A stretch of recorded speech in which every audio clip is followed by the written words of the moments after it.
La TVT au cœur de l'information.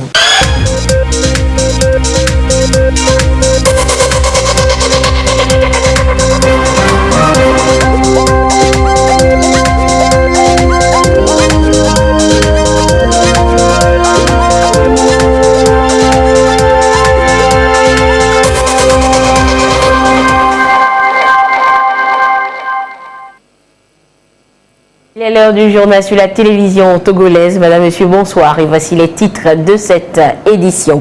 La Cour constitutionnelle a proclamé ce mardi les résultats définitifs de la présidentielle du 22 février dernier.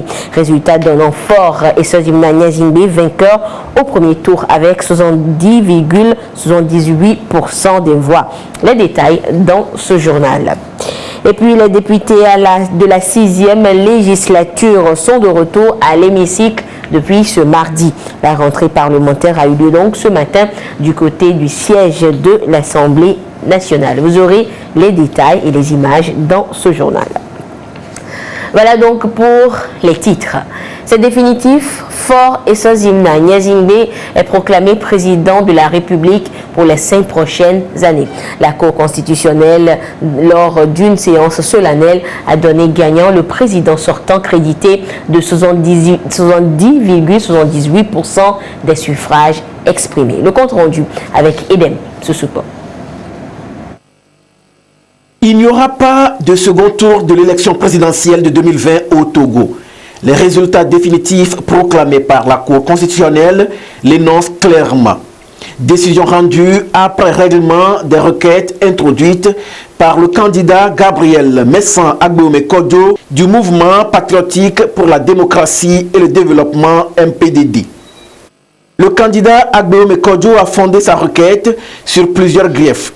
Ils sont relatifs au non-financement de la campagne des candidats par l'État, à l'expulsion des délégués du MPDD dans certains bureaux de vote, de la manipulation des résultats ayant entaché la sincérité du vote, du refus aux délégués du MPDD de disposer des procès-verbaux, du vote clandestin, de l'usage des bulletins prévotés et du vote abusif par procuration. Le recours du MPDD ordonne l'annulation partielle du scrutin dans 12 préfectures et sa reprise dans un délai de 60 jours suivant la date de l'annulation. Si la Cour constitutionnelle, dans son arrêt, reconnaît la requête recevable, elle a rejeté les griefs pour faute de preuves susceptibles d'étayer les allégations du requérant. La contestation étant vidée, la Cour a proclamé les résultats définitifs par région. Des résultats définitifs sur le plan national sont arrêtés comme suit. Nombre d'inscrits 3 738 786. Nombre de votants 3 449 989 et suffrages exprimés 2 486 876 ont obtenu par candidat. Tchassona Traoré Mohamed 16 814 voix, soit 0,68%. Ou 29 791, soit 1,20%. Kwesson George William Assongo 19 923, soit 0,80%.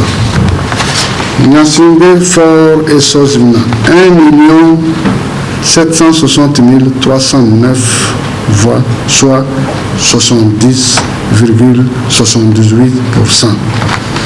Gogé Tchabouré 59 777 voix, soit 2,40%. Fabre Jean-Pierre 116 336 voix, soit 4,68%. Kodjo Messan Gabriel Agbeome 483 926 voix, soit 19,46%. Considérant qu'au terme de l'article 60, alinéa 1 et 2 de la Constitution, l'élection du président de la République a lieu au scrutin uninominal majoritaire à 2 tours. Le président de la République est élu à la majorité absolue des suffrages exprimés. Si celui-ci n'est pas obtenu au premier tour du scrutin, il est procédé le 15e jour après la proclamation des résultats définitifs du premier tour à un second tour.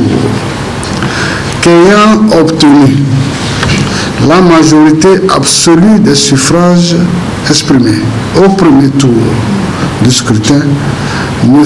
Gnassingbé Faure Essozinna doit être déclaré élu président de la République.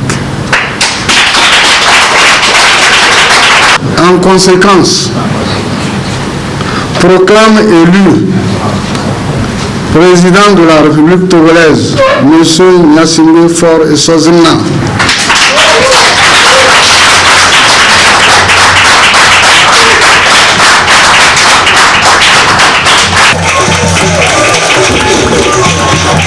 Annexe les résultats détaillés du recensement des votes à la présente décision.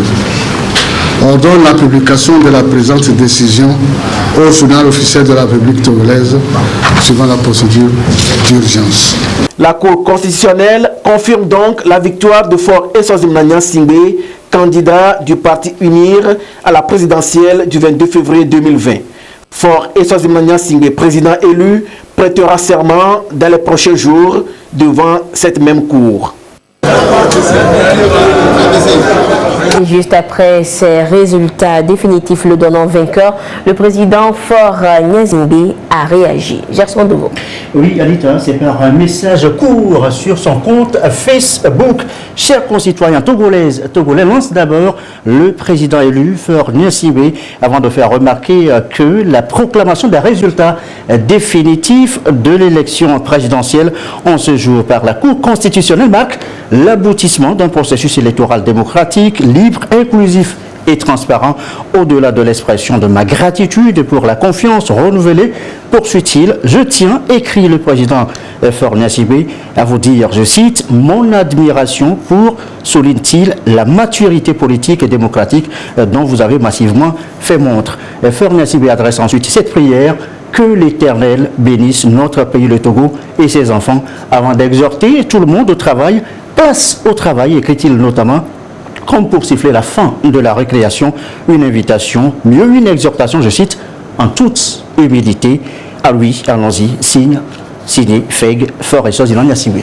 Merci Gerson. Et le président Faure Gnassingbé a donc réagi et des acteurs de la vie politique se sont également prononcés après ces résultats définitifs. Ils ont donné leur appréciation du scrutin. Propos recueillis par Eric Dianikpo et Ramdan Bassina.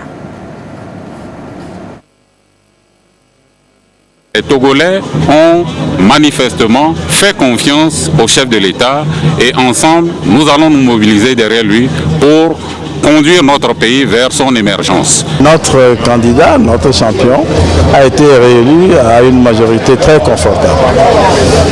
C'est une allégresse, c'est la preuve que non seulement notre champion a gagné, mais encore il a été plébiscité. C'est un homme populaire que nous soutenons. Je suis très joyeux, je suis très content.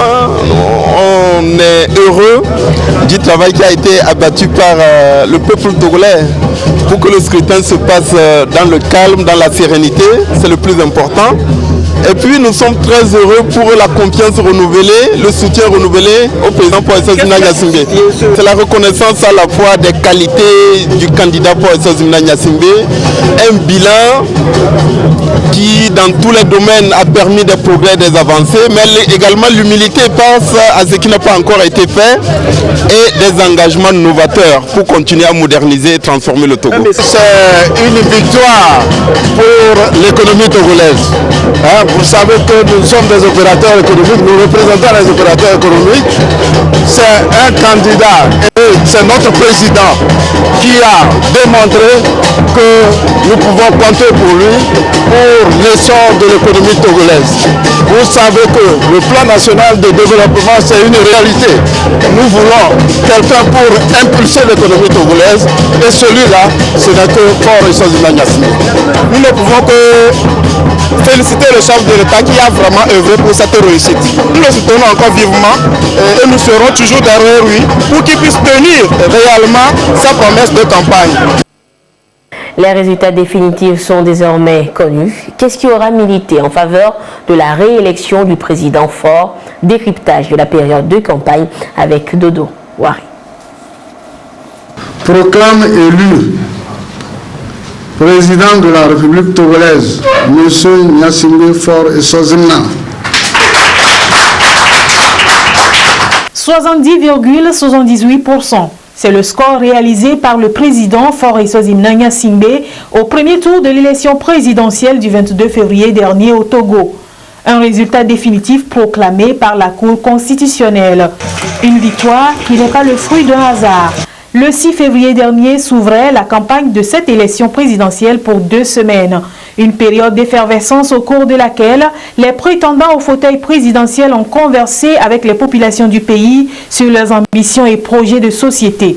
Le candidat du parti UNIR, Union pour la République, s'est investi dans cette opération de charme.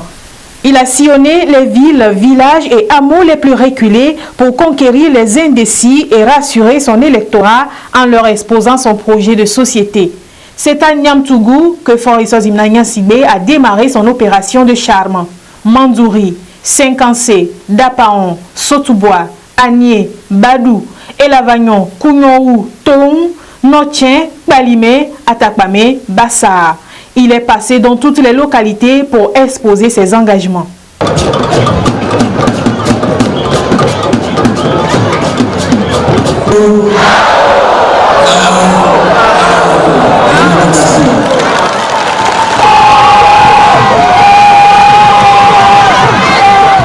Très grande mobilisation de ces populations pour prouver à la face du monde que le président de la République reste l'homme de la situation.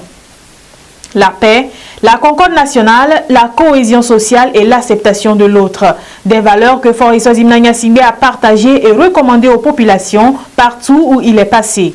Outre ces valeurs, il a annoncé et pris des mesures fortes pour réduire la vulnérabilité des populations. Dans le domaine agricole, le président s'est engagé à accélérer et à étendre le MIFA à de nouvelles filières porteuses avec la création de 400 zones d'aménagement agricole ZAP comportant des retenues d'eau. 1000 hectares d'irrigation goutte à goutte sont aménagés en faveur de 40 000 jeunes entrepreneurs agricoles sur l'ensemble du territoire. À cela s'ajoutera l'installation de 1000 entreprises de mécanisation agricole pour la modernisation de la production agricole. Tous les domaines sont pris en compte. 1000 milliards sont consacrés au développement des infrastructures routières. Et l'une des bonnes nouvelles est la construction très prochaine de l'autoroute de l'unité Lomé-Senkansé, sans oublier la modernisation de la voie à Vepozo-Anéhor, incluant la protection des côtes togolaises.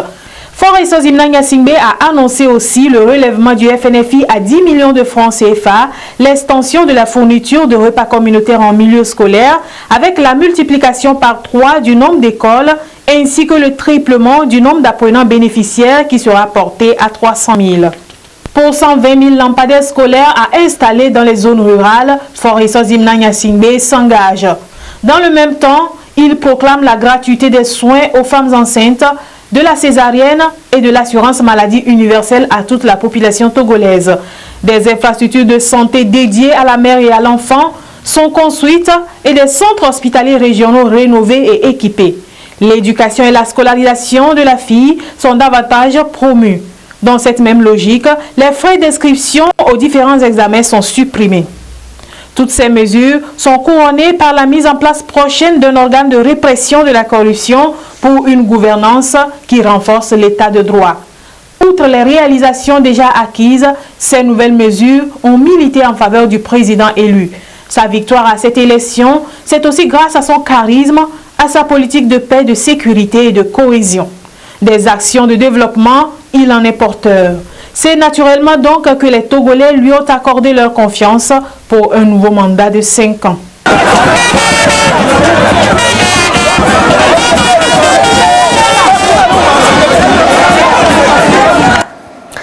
Et ce mardi, manifestation spontanée au siège du parti Union pour la République après la proclamation des résultats définitifs de la présidentielle du 22 février dernier.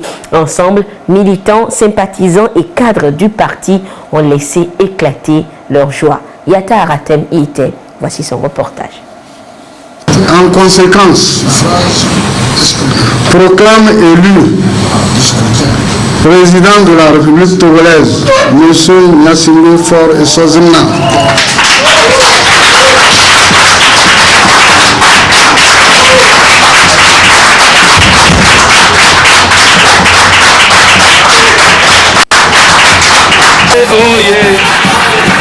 Président Faure,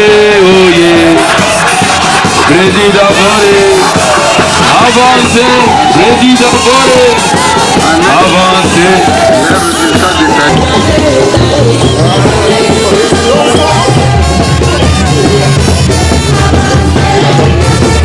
Des cris de joie et d'allégresse des militants, sympathisants et cadres du parti Union pour la République unie. Ils célèbrent ainsi la victoire de leur candidat Faure Essouzimna Gnassingbé, élu président de la République suite au scrutin du 22 février dernier.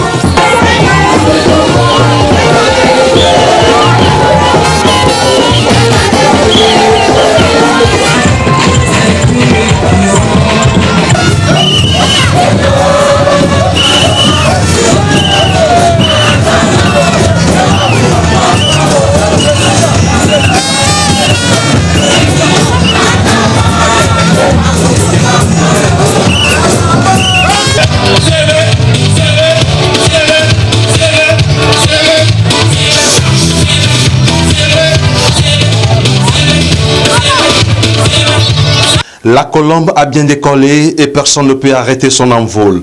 Un résultat qui ne laisse pas indifférents les militants du parti Unir. Comme vous pouvez le voir, c'est un sentiment de joie. Vous voyez la liesse populaire ici. Les résultats définitifs ont été proclamés. Je dis bien définitifs ont été proclamés. Et notre champion est déclaré réélu. Il a encore 5 ans pour poursuivre le développement de notre pays. Nous l'avons toujours dit, Dieu est avec nous. Dieu a prouvé qu'il aime le Togo, qu'il aime les Togolais. Et je demande à toutes les filles et à tous les fils du Togo de se mettre ensemble pour construire notre pays.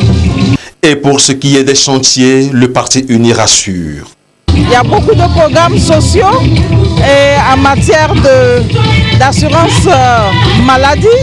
Au niveau de l'éducation, vous avez vu les grandes décisions qui ont été prises par rapport aux jeunes. Et en matière de santé, toujours, vous avez vu la suppression des frais de la césarienne, ce qui constitue une décision phare. Et sachant que 52% de la population togolaise est féminine. Cette proclamation des résultats définitifs donne la voie au président élu Faure Essouzimna Gnassingbé de poursuivre son programme de développement pour le bien-être des populations togolaises et l'émergence du Togo avec en ligne de mire le plan national de développement PND.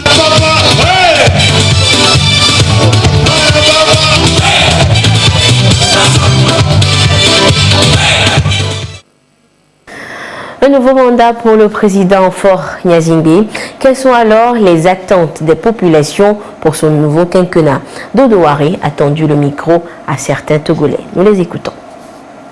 Nous attendons que les différents chantiers qui sont là en cours, qu'il a déjà commencé par exécuter, qu'il les termine en beauté. Surtout en ce qui concerne l'emploi des jeunes et l'insertion donc des jeunes déscolarisés, plus la finance inclusive dans laquelle il a fait prospérer beaucoup de femmes.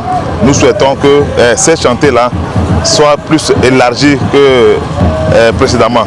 Sur le plan éducatif, il a promis de créer des collèges universitaires dans les 5 régions nous attendons depuis faire la création de ces collèges universitaires, que ce mandat soit vraiment un mandat social, que toutes les couches sociales puissent être touchées, que chaque Togolais, chaque citoyen puisse en bénéficier. Nous attendons que tout ce qu'il a dit, que cela se réalise. Oui, pour que nos conditions de vie s'améliorent un peu, pour que le panier de la ménagère se sent un peu à l'aise. C'est tout ce que nous entendons. Nous, c'est le social, être à l'aise, manger bien, aller à l'hôpital, se soigner bien, que nos enfants à l'école, qu'on les éduque bien. C'est tout ce que nous voulons durant ce mandat. Nous, les entrepreneurs, nous sommes mobilisés derrière sa politique. Nous prions que ce mandat, vraiment, qu'il réfléchissent encore beaucoup sur nous, les entrepreneurs du Togo. Mettre sur pied un système qui pourra aider tout le monde à rentrer dans le circuit entrepreneurial pour que tous les jeunes entrepreneurs puissent avoir des petits marchés et agrandir avec ça. Avec ce nouveau mandat, il aura à penser à nous, les jeunes chômeurs. Avec son programme de PND, je pense que ce programme va absorber la majorité des chômeurs au Togo et que nous voulons toujours la paix au Togo. La stabilité. Il a promis le développement de nos femmes à travers les produits FNFI, dont il a augmenté le montant jusqu'à 10 millions. Donc nous croyons qu'avec ce nouveau mandat-là, il va faire de sorte que toutes les femmes qui vont faire leur dossier seront vraiment satisfaits avec ces produits. En matière de santé et d'éducation de nos enfants, il a promis que les enfants vont passer les examens sans payer les frais d'examen. Donc nous attendons qu'ils tiennent ces promesses et que l'assurance aussi qu'il a promis pour les femmes, pour les artisans, que tout cela soit concret et que nous tous nous jouissons de cette victoire. C'était donc les attentes des Togolais. En 2017, le président de la République, Faure Gnassingbé, a initié la couverture sociale School Assure au bénéfice des élèves et écoliers du Togo. Le programme devra, en fin de cette année 2020, couvrir 2 millions de bénéficiaires. Nous sommes au premier trimestre de l'année et déjà on compte plus d'1,7 million d'élèves et d'écoliers couverts. Que retenir de ces chiffres? Ekoui Salah nous en parle. En l'espace de 6 mois, le programme présidentiel de protection sociale en milieu scolaire, School Assure, a passé le cap d'1 million de bénéficiaires. 1 412 909 élèves et écoliers sont pris en charge par le programme au 23 février dernier, soit un chiffre record d'environ 18 000 prises en charge par semaine selon les derniers chiffres de la cellule de coordination.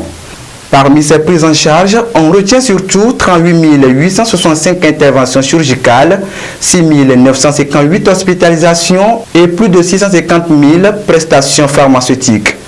Le président de la République, Faure Gnassingbé, en mettant en place ce mécanisme en 2017, entend apporter des soins de santé aux élèves et soulager financièrement les parents en attendant l'extension de l'assurance maladie à toutes les couches sociales de la population par l'INAM.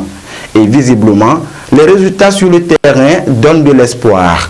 Au niveau des écoles, School Assure, nos enfants aujourd'hui, quand ils vont à l'école et qu'ils tombent malades, on les amène à l'hôpital. Il suffit de prendre le carnet et puis ils arrivent à l'hôpital, on leur soigne gratuitement. En fin 2019, plus d'1,7 million d'élèves ont bénéficié d'une prise en charge et plus de 600 établissements scolaires touchés. Le tout pour plus de 2 milliards de francs CFA. Grâce à cette School Assure que le président avait amené, ça aide plusieurs élèves qui en bénéficient dedans. Si par exemple quelqu'un est tombé malade à l'école, si on lui a donné son numéro de School Assure, quand il va à l'hôpital, il est traité gratuitement. Et on nous a bien dit que chaque élève va bénéficier de 30 000 francs dans chaque année pour se traiter. Sans School Assure, certains enfants arrivent à l'école, ils tombent comme ça. Ils appellent monsieur le directeur, je suis malade. Mais le directeur tourne en rond, il n'a pas les moyens. Qu'est-ce qu'il faut faire? Maintenant, nous remercions l'arrivée de School Assure qui nous apporte un soutien au niveau des enfants, au niveau des élèves, toute la population entière. Nous voulons que ce projet continue par exister pour sauver des vies. Inexorablement, le programme tend vers la barre des 2 millions de bénéficiaires en fin 2020. Les élèves et écoliers bénéficiaires de cette couverture sociale le sont tout au long de l'année scolaire, mais aussi pendant les congés et les vacances. Autre initiative, c'est le régime obligatoire assurance maladie, instauré au Togo il y a plus de 8 ans. À travers l'INAM, Institut national d'assurance maladie, le régime s'élargit de plus en plus. À part les agents de l'État, on annonce une couverture santé prochaine pour les étudiants. Comment alors les fonctionnaires apprécient-ils déjà les prestations de l'INAM et comment les étudiants, eux, accueillent la nouvelle annoncée? Augustin Kossi est allé aux nouvelles. La mise en place du régime d'assurance maladie au Togo relève d'un engagement. Une volonté politique à faciliter l'accès aux soins de santé aux agents de l'État. Les portes de l'Institut national d'assurance maladie sont ouvertes il y a plus de 8 ans. Et le pari se gagne peu à peu. Nyandi est un enseignant et fait partie des tout premiers à bénéficier des prestations de l'INAM. Il y a des moments où les temps sont difficiles pour nous. Il n'y a rien dans la poche, l'enfant malade, la femme qui est malade ou bien nous-mêmes sommes malades. Comment s'en prendre, qu'est-ce qu'il faut aller dire à l'hôpital. Maintenant avec l'ENAM, au moins c'est vrai, la couverture n'est pas à 100%, au moins à 50%, un produit quand tu prescris qui coûte, et si tu es appelé à payer la moitié, je pense que c'est un soulagement. Quoi qu'on dise, c'est un soulagement. C'est une affaire de solidarité, c'est vrai. On nous prélève certes, mais au moment où peut-être on nous prélève, on n'est pas souffrant, mais c'est le jour qu'on est souffrant qu'on se rend compte que c'est une bonne chose. Une affaire de solidarité, un mécanisme de protection sociale qui s'illustre par l'amélioration des qualités de soins. Plus de 50 000 agents de l'État et ayant droit sont couverts aujourd'hui par l'INAM. Les risques financiers sont liés notamment aux maladies, aux accidents et à la maternité. Au niveau des enseignants, tout comme les autres agents de l'administration publique, on salue les avantages de l'INAM. Les prestations de l'INAM sont vraiment utiles pour les fonctionnaires que nous sommes. Parce que parfois vous vous trouvez devant des années devant des dépenses à faire. Et c'est grâce aux prestations de l'INAM qu'on s'en sort. Vous êtes malade, on vous prescrit des produits. L'INAM souvent prend en charge une bonne partie des dépenses à faire. C'est positif. La fraction, le pourcentage que l'INAM prend est très très important. Et c'est en cela que les prestations de l'INAM nous réjouissent. Par rapport à la prise en charge dans le domaine de la santé, je crois que beaucoup de choses ont été bénéfiques pour nous. Surtout quand les enfants tombent malades, nous-mêmes, l'acquisition des médicaments, je crois que c'est un soulagement pour nous les fonctionnaires. Avec l'INAM, on arrive quand même à s'acheter les produits. Lorsqu'on est malade, on arrive à aller à l'hôpital. Quand madame est malade également, avec l'INAM, elle arrive à se soigner, à se faire soigner. Cela nous permet quand même de bénéficier de cette marge-là, de pouvoir la garder. Si ce n'était pas l'INAM, on serait obligé de payer à 100% le prix du produit. Cette protection sociale est construite autour de la solidarité, de l'équité et de l'universalité. Le mécanisme d'inclusion au régime d'assurance maladie entend s'élargir aux hommes et femmes des médias privés et très bientôt une couverture sociale des étudiants. C'est une des annonces phares du projet de société du chef de l'État. La santé n'a pas de prix. Une fois que nous sommes malades, à l'hôpital, on nous traite sans voir ce que nous avons dans la poche. Et c'est une joie pour nous. Les parents n'auront plus à souffrir, à aller chercher de l'argent avant que nous soyons traités. Donc ils seront aussi contents. Quand ils savent qu'il y a une assurance qui va les aider. C'est une bonne chose et ça peut nous aider. Nous sommes dans l'impatience que ça arrive très tôt. Pour que nous puissions bien profiter, que nos parents aussi puissent faire moins de dépenses. Ici, nous sommes sur le campus universitaire de Lomé. C'est le temps de la pause. Dans la masse, la nouvelle est favorablement accueillie. Pognon, Casimir avait déjà subi des déboires liés à l'absence d'une protection sociale à l'université. L'année passée, j'étais tombé malade. Je suis allé au CHU Campus, malgré mon carnet de cours, on m'avait demandé certaines sommes que je n'avais pas. Donc là, je suis obligé de rentrer à la maison comme ça. Si on nous a fait cette assurance maladie, ça serait une bonne idée. Ça va nous avantager, quoi. C'est une bonne initiative parce que si le chef de l'État a bien pensé pour nous et pour cette assurance de maladie, parce que grâce à cette assurance, nous pouvons au moins les premiers soins en cas de maladie. On ne sait jamais, tu peux venir au campus et tu te sens un malaise. Vu les conditions de maintenant, tu es malade, si tu n'as pas les moyens pour aller à l'hôpital, tu vas aller payer les produits chez les bonnes dames. Mais avec l'assurance, j'espère que les coûts seront réduits. Et avec la carte aussi, on peut aller se consulter. Ça va nous avantager, nous les étudiants. Donc je vais remercier le chef de l'État pour tout ce qu'il nous fait.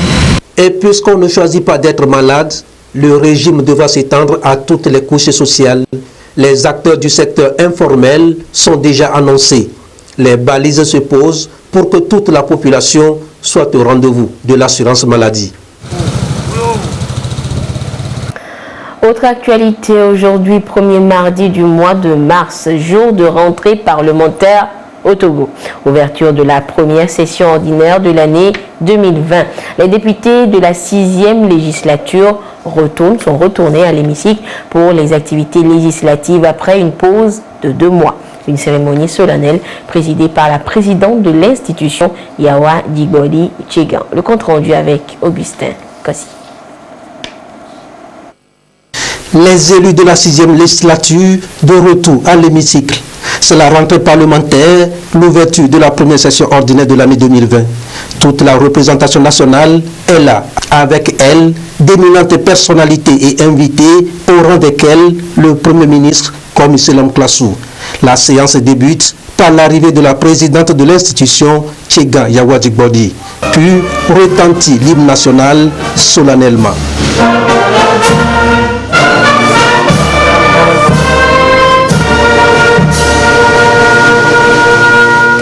La session s'ouvre avec le discours inaugural.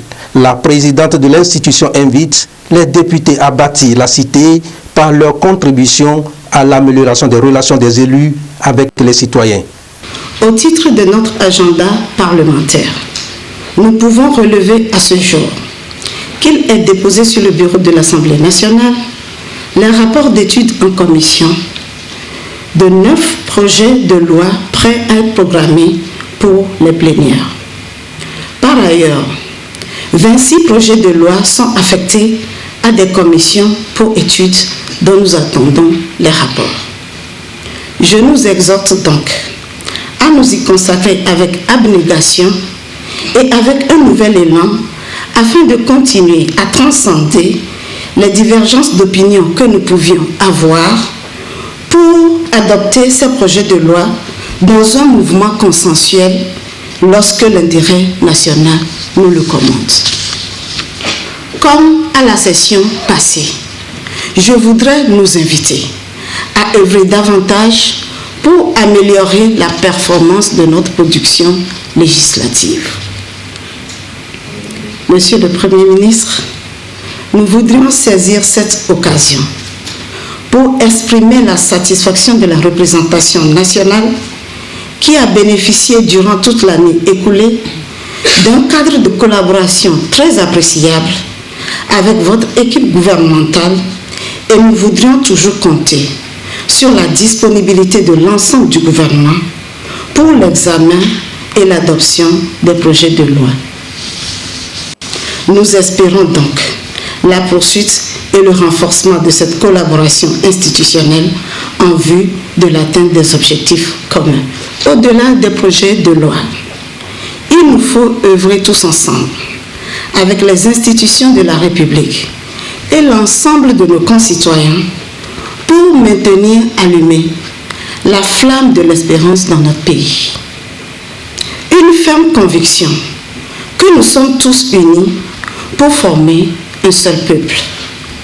Nous devons désormais partager entre tous les Togolais ce que nous avons de meilleur, nos qualités de bâtisseurs de la cité à divers niveaux de responsabilité.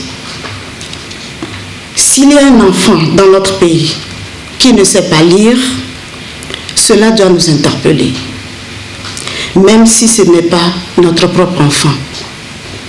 S'il y a une personne âgée quelque part qui ne peut pas payer ses médicaments et qui doit choisir entre se loger ou se soigner, cela doit nous affecter, même si ce n'est pas un de nos parents. S'il y a une personne traduite en justice qui ne peut pas bénéficier d'un procès équitable, nous devons nous sentir menacés dans nos libertés individuelles et publiques. À ce titre, la représentation nationale, au cours de cette année, entend travailler davantage aux côtés du gouvernement pour trouver les voies et moyens efficients de proposer un mieux-être à tous nos concitoyens à travers des missions d'information et des propositions de loi dans la mesure du possible. Par la même occasion, nous invitons l'ensemble du peuple togolais, notamment les femmes et les jeunes, à saisir les opportunités qu'offre le plan national de développement pour la prospérité et une meilleure redistribution des richesses, bref, pour lancer le rêve togolais. La réalisation de ce rêve passe aussi par le rôle d'avant-garde des parlementaires. Pour cette première session, l'institution se veut ouverte à travers une participation active et productive. Notre institution demeure favorable à accueillir, si l'opportunité lui est offerte, certaines sessions des différentes organisations interparlementaires au sein desquelles nos représentants ont l'obligation d'accroître et d'intensifier la visibilité de notre Parlement. À ce titre, une bonne dynamique de notre diplomatie parlementaire, bien arrimée à la diplomatie offensive que mène l'exécutif, ne pourra que renforcer la réputation de notre pays comme carrefour des grandes rencontres internationales. Ce sera l'occasion pour l'Assemblée nationale de s'impliquer davantage dans les problématiques majeures de notre espace pour l'atteinte des objectifs de développement durable des Nations Unies et de l'agenda 2030 de l'Union africaine pour le bonheur de nos peuples. Au fond, nous restons convaincus que la seule voie de victoire face aux défis contemporains est la mutualisation des efforts au niveau régional qu'international et le renforcement d'une meilleure alliance entre les citoyens. Il nous plaît de saluer la maturité politique du peuple togolais qui a exprimé clairement son choix en faveur de la paix et de la sécurité, du développement durable et de l'inclusion sociale, de la promotion des jeunes et des femmes. À cet instant, je voudrais saluer la détermination, le charisme, le sens élevé d'écoute et de disponibilité du chef de l'État qui a permis au gouvernement de parvenir à une organisation parfaite de l'ensemble du processus électoral. Je voudrais renouveler mes vifs remerciements à tous et à chacun d'avoir répondu à notre invitation. En comptant sur l'engagement et la détermination de mes collègues députés, je déclare ouverte la première session ordinaire de l'année 2020. Que l'Éternel nous garde tous et qu'il bénisse notre pays, le Togo.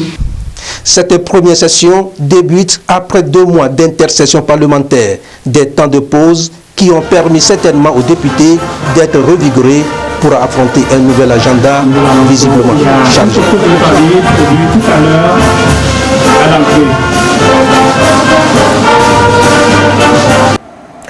Le 1er mars de chaque année, le monde entier célèbre la journée mondiale de la protection civile.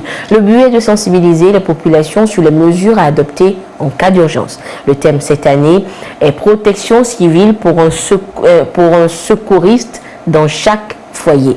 Le ministre de la Sécurité et de la Protection civile appelle donc les populations togolaises à s'engager pour la protection civile. Carmen Madia Kakbo nous fait le point. La protection civile est au cœur des actions du gouvernement togolais. Plusieurs mesures ont donc été prises par les plus hautes autorités du pays pour mieux gérer les situations d'urgence et renforcer la résilience des populations. Pour la commémoration de la Journée mondiale de la protection civile édition 2020, l'accent est mis sur la sensibilisation des populations. L'idée est de doter chaque foyer d'un secouriste. Le thème de cette année, protection civile pour un secouriste dans chaque foyer, de par sa pertinence et son importance, vient à point nommé dans la mesure où elle contribue au renforcement de la résilience de nos populations. Car si pendant longtemps, les gestes de secours étaient considérés comme exclusivement réservés à certaines catégories de professions, la multiplication des situations d'urgence nous impose un changement de mentalité et de comportement. Il s'agira pour ces acteurs de premier plan, notamment ceux de la plateforme nationale de réduction des risques de catastrophe, d'initier tout au long de l'année davantage les populations aux gestes et techniques de premier secours à travers des sessions de formation des formateurs. Pour atteindre cet objectif au Togo, plusieurs activités sont prévues sur toute l'étendue du territoire pour renforcer la capacité d'adaptation des populations au changement climatique, selon le ministre de la Sécurité et de la Protection civile, Yark Damham. Nombreuses sont les situations dans lesquelles des vies humaines pouvaient être sauvées si des gestes de premier secours avaient pu être apportés aux victimes avant l'arrivée des institutions classiques de secours. Il importe alors de lancer des programmes de formation à partir d'une stratégie nationale afin d'accroître les capacités des acteurs publics et privés, ainsi que de la société civile en matière de secours, afin de relever le défi d'un secouriste pour chaque foyer. J'apprécie à leur juste valeur les différentes initiatives déjà prises ça et là en la matière dans notre pays par les différents acteurs impliqués et surtout la bonne collaboration qui existe entre eux et les structures étatiques de secours et d'urgence. L'appel est donc lancé. Chaque citoyen doit donc collaborer et maîtriser les premiers secours afin de sauver des vies avant l'arrivée des services spécialisés en cas d'urgence. Et voilà, ainsi se referme cette édition quelque peu longue. Actualité oblige. Merci de votre fidélité à la télévision togolaise. Excellente suite de nos programmes. Au revoir.